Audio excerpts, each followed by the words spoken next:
Hi guys, welcome to my channel again.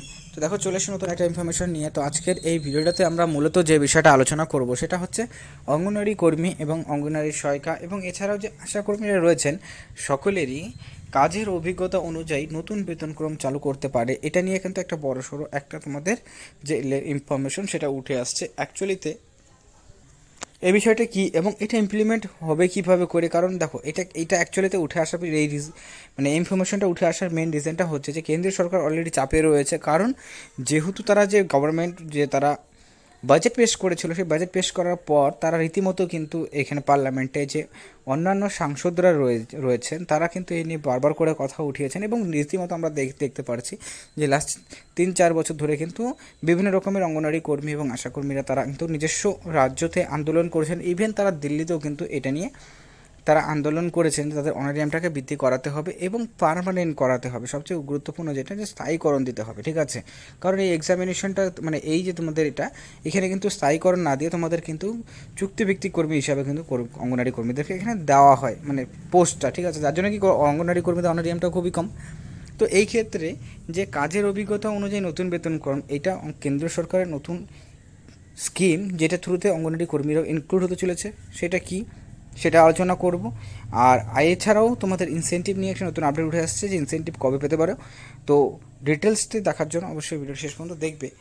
আর যদি তোমাদের ভিডিওটা ভালো লাগে লাইক করবে, চ্যানেল নতুন থাকলে চ্যানেলটিকে সাবস্ক্রাইব করে রাখবে। এবং তো চলো সময় না করে মেন বিষয়টা ভিডিওতে আলোচনা করা যাক। তো দেখো, প্রথমত বলে দিচ্ছি যে এখানে কাজের অভিজ্ঞতা বলতে কী বোঝানো হচ্ছে। কাজের অভিজ্ঞতা বলতে যে সমস্ত কর্মী যারা রয়েছে, মনে করো 10 বছরও রয়েছে, তারা হচ্ছে কাজ করছেন, বা 5 বছর প্লাস যারা কাজ করছেন, ঠিক আছে। কারণ এখানে রিক্রুটমেন্ট হতে মনে করো 5 বছর 10 বছর পরে পরে রিক্রুটমেন্টগুলো হচ্ছে। আর এখানে সবচেয়ে গুরুত্বপূর্ণ যেটা যে 50% প্রমোশন এর যে ক্যান্ডিডেটগুলোর কথা বলা হয়েছিল, সেটা কিন্তু অনেকটা জায়গায় অনেক রাজ্যতে মানা হয় না। এটা একটা কোশ্চেন অবশ্যই রয়েছে। তো সেই ক্ষেত্রে তোমাদের কাজের অভিজ্ঞতা এখানে কিন্তু 10 বছর প্লাস, মানে 10 বছর যারা কাজের অভিজ্ঞতা রয়েছে যে সমস্ত কর্মীদের, তাদেরই কিন্তু এই বেনিফিটগুলো তারা পেয়ে যেতে চলেছেন। কিন্তু তার মানে এটা নয় যে বাকি যে কর্মীরা রয়েছেন তারা এই বেনিফিটটা পাবেন না, ঠিক আছে। কারণ এখানে বেসিস করে যে বিষয়টা, এখানে বেতনক্রমটা আলাদা, মানে বেসিক্যালি কি এখানে প্রমোশনের কথাটা আসছে কীভাবে করে। কারণ অন্যান্য যে ডিপার্টমেন্টগুলো রয়েছে আমরা জানি যে কোনো স্টাফ, মনে করো গ্রুপ ডি হোক বা গ্রুপ সি হোক, তারা 3 বছর জব করার পর তারা কিন্তু একটা প্রমোশনাল বা ডিপার্টমেন্টাল এক্সামিনেশন দিতে পারে, ঠিক আছে।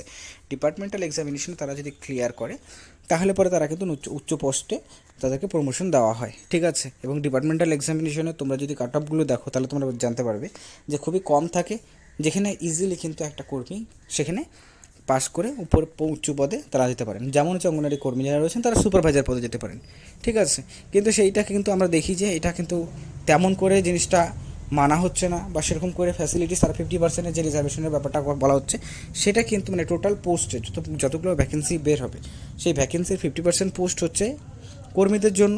এটা অফিসিয়াল নোটিফিকেশন কেন্দ্র সরকার দ্বারা অলরেডি দেওয়া হয়েছে এবং অলরেডি সেটা আছে, তোমরা চাইলে সেটা দেখে নিতে পারো, ঠিক আছে। কারণ কিন্তু সেটা ইমপ্লিমেন্ট হচ্ছে না, সেটা ইমপ্লিমেন্টটাও কিন্তু হতে পারে।